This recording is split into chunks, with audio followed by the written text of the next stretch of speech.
Ce 20 janvier 2025 doit être le sacre du courage, la commémoration de la bravoure. Le courage et la bravoure des soldats maliens, des descendants même de Tcheba Traoré, des descendants de Sunata Keita, des descendants de Niamoudi Sissoko, des descendants de Askia Mohamed, des descendants de Firoun. Les soldats maliens sont braves et cette bravoure est légendaire. Nous puissions affirmer qu'en dépit des artefacts de l'histoire, la bravoure et le courage ne sont pas de simples vertus de nous, mais des caractéristiques fondamentales de notre tradition guerrière. Bien sûr, évidemment, nous avons une tradition guerrière. Aujourd'hui, nous profitons de ce micro pour donner une touche particulière à ce qui se passe dans la région de Ouvneti. Notre gratitude à l'endroit du commandant PCIAT, qui fait un travail miraculeux avec des hommes sous ses ordres, et cela n'est possible avec l'adhésion, la participation d'un commandant secteur, avec un commandement managérial. Qu'ils en soient tous remerciés et félicités. Indéniablement, le succès des opérations militaires, c'est le ressenti des populations. Et nous puissions aussi affirmer que le facteur fondamental du succès des opérations militaires, c'est l'adhésion populaire. Alors, une structure dont le bonheur dépend de l'implication d'une autre structure, ces deux entités sont obligatoirement appelées à travailler ensemble. Aujourd'hui, nous demandons à la population de Mopti et au-delà, l'ensemble de la population malienne d'adhérer aux actions des femmes, de les soutenir, advienne que pourra pour le succès des armes du Mali et pour la paix transmettée par ces mêmes populations. Bien armée sans de bioron nanay. Avant qu'ils nous tasiblado kalase en mon promu temera. On kelege chemu temera munu tara munu dali mebi. Dia yambi ambi onu follow de utility senti pour que Mali a existé. Et aujourd'hui, tasiblado ka ne solution. Mais bien mourir tourni. Sorosi malien tchède. Amo fokada munga. Dongodo, guerre ka juga ka tafe. La guerre devient de plus en plus atroce. Mais dongodo, demse nous me fait dos en séala. Obem neira. Ou te siransido. Nous a donc siramu farkolorum na watika wala. Non, bora tcheba de la, bora babema de la, bora Niamoudi Sissoko la, bora Firoun, bora Askia Mohamed la. Waira kafo. Livre ni gafo ye yelma ke togo Mali tien quelques tien jamanadi quelques tiobe armée malienne. 20 janvier 1961, 20 janvier 2025, l'armée malienne a 64 ans. La commémoration du 64e anniversaire de la fête de l'armée est l'événement heureux qui nous réunit ce matin. Votre présence ici, rehaussant l'éclat de cette cérémonie, constitue un témoignage de satisfaction, un soutien indéfectible et surtout une foi inébranlable à l'ensemble des forces armées de sécurité et des forces paramilitaires de la République du Mali. À toutes et à tous, j'exprime ma profonde gratitude pour la nette preuve de l'intérêt que vous nous accordez.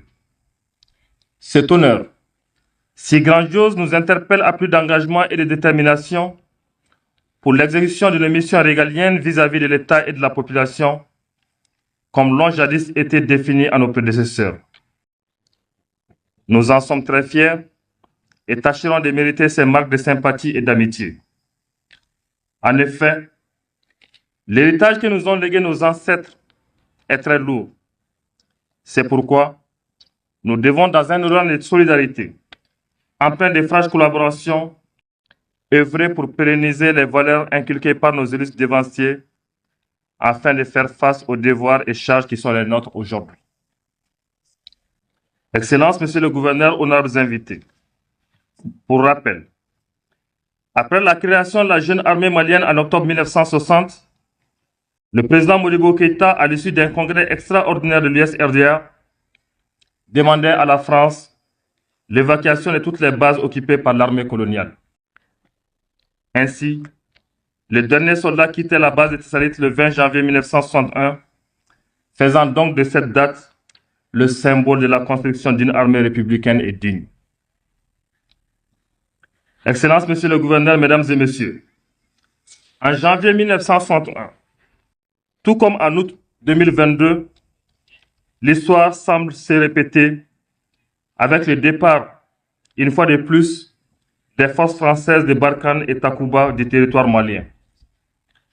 Ce départ voulu et assumé l'a été cette fois-ci grâce à la volonté inébranlable de jeunes officiers ayant à leur tête le général d'armée Assimi Goïta. Mais après 64 ans, que de chemins parcourus, mais également que d'obstacles surmontés.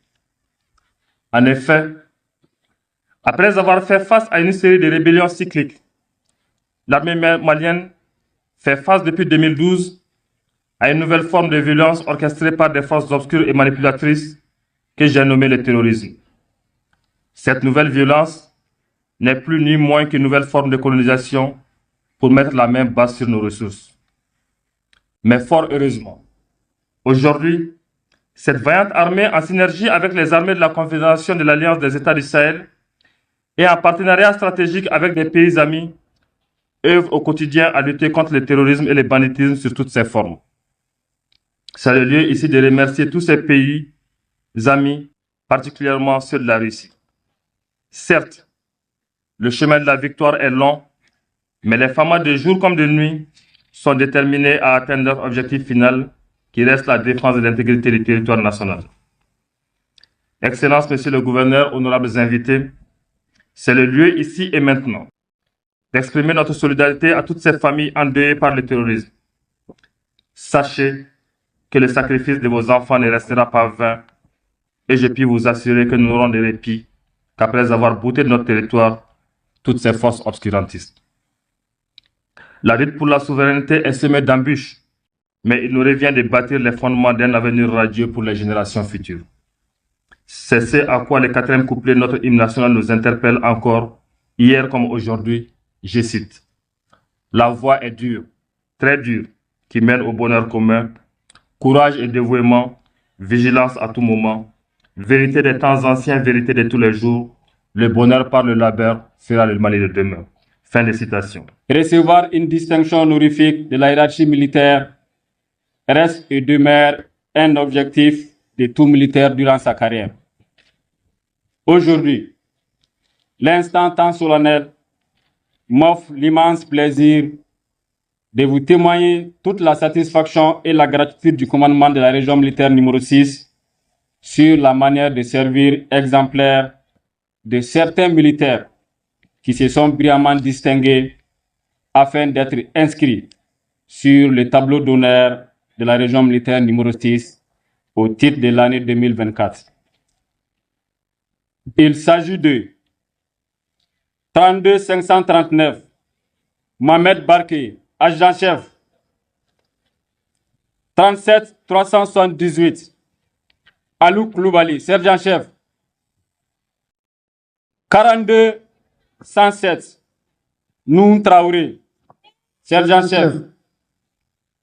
40 525 Nyoukoum Keita, sergent-chef. 44 947 Modibo Traoré, sergent. 49 554 Maman Touré, caporal. 52 400 Drissa Aguindo, caporal. 53 844 Boubacar Diakté, caporal. 53 888 Serou Dolo, caporal. 56 890 Symphorien Sanou, première classe. Les récipiendaires en place.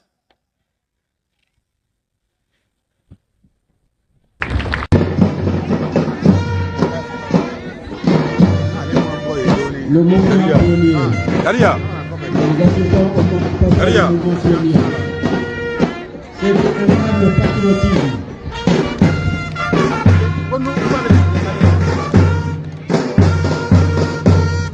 Le pionnier incarne le patriotisme.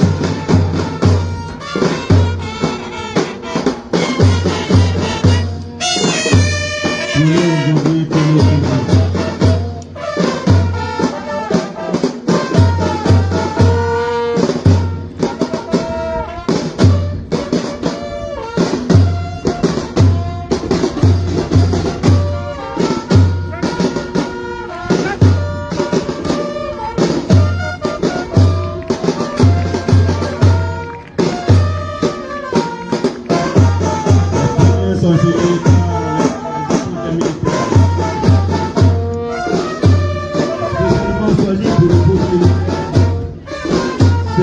femmes, partage les joies et la maladie militaire. Le militaire engagé dans une opération qui demande du sommeil et d'appétit chez l'épouse. À son retour, c'est la mort. En cas de non-retour, c'est le malheur et la lamentation. Chers épouses, que Dieu vous récompense.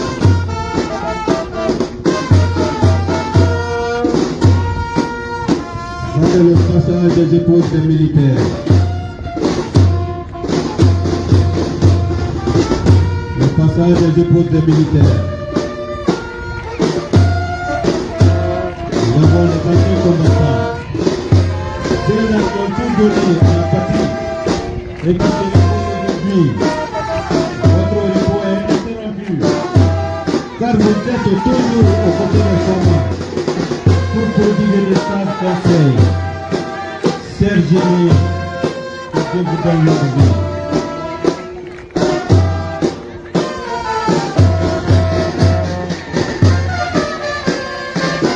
Autrefois, le lieutenant-colonel Mamadou Issa Traoré est issu de la 31e promotion de l'école militaire interarmée de Koulikoro. 2007-2013, avec 6 années de formation en Russie sur l'arme blindée, il a appartenu à Koulikoro, école d'état-major à Bangladesh. Le lieutenant-colonel Traoré a participé à plusieurs opérations durant sa carrière. Présentement, il occupe la fonction d'adjoint au commandant son 3e régiment. Les officiers d'état-major. Les officiers d'état-major regroupent les officiers des différentes corporations de la zone de défense du Morosi. Les standards du centre d'instruction de Koufoula. C'est dans le cadre de renforcement des capacités que les hautes autorités ont organisé le certificat interarmes session 2024 à Koufoula, qui est composé de toutes les corporations militaires, la gendarmerie, la garde nationale, la police, la protection civile, dont l'objectif est de former des sous-officiers adjoints au sein des forces armées. Élément 1 est déjà effectué. La formation militaire obligatoire des ordinaires regroupe tous dans le corps de l'SND et de la région. La personne des douanes, placée sous l'autorité du ministre des Finances, les soldats de l'économie sont chargés de veiller sur les bonnes règles économiques et commerciales, de lutter contre le banditisme économique, les produits frauduleux et contrefaits. La donne constitue l'un des poumons économiques du pays. La devise est loyauté, vigilance. Le personnel féminin. La section mixte du personnel féminin regroupe le personnel féminin des différentes corporations de la zone de défense en Russie. La protection civile a pour mission prévenir les catastrophes et les calamités naturelles, inondations, sévices, servir ou périr. La police nationale a pour mission de veiller sur la sécurité des personnes et des biens. La devise est loyauté et intégrité. La section de soutien regroupe le personnel de la DRTTIA, DNMSTA, DSCA, la DSSA et de l'interterritorial armée.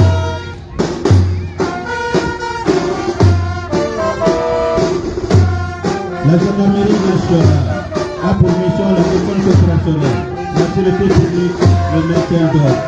La devise, force unique au service des citoyens. La garde nationale, véritable force polyvalente, c'est-à-dire combattante et une force de maintien d'ordre. Devise, servir partout avec honneur, loyauté et dignité. L'armée de l'air, placée sous l'autorité du 7e état-major de l'armée, l'armée de l'air de jour poursuit une montée en puissance remarquable. La devise, plus haut, plus loin, plus fort. L'armée de terre, placée sous l'autorité du chef d'état-major général des armées, elles sont prêtes. L'artillerie, sol et sol air, l'infanterie, l'arme blindée et les cavaleries abaissées, l'infanterie appelée, la reine des batailles, capable de fouiller tout le terrain afin de l'occuper. L'armée de terre avec ses différentes composantes est une force redoutable pour l'ennemi. Il appose le feu et le mouvement pour arriver à ses fins.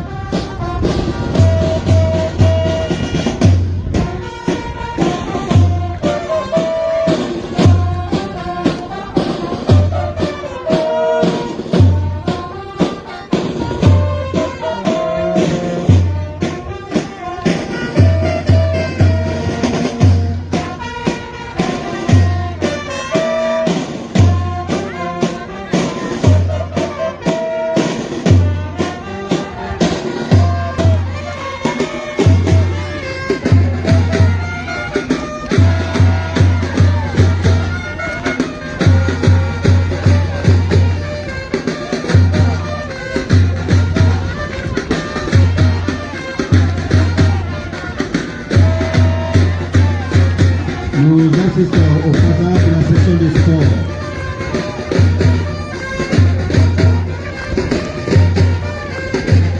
Une sportive, pleine d'énergie, une jeunesse engagée, déterminée à relever de nombreux défis, notamment les défis sécuritaires et les défis de compétition.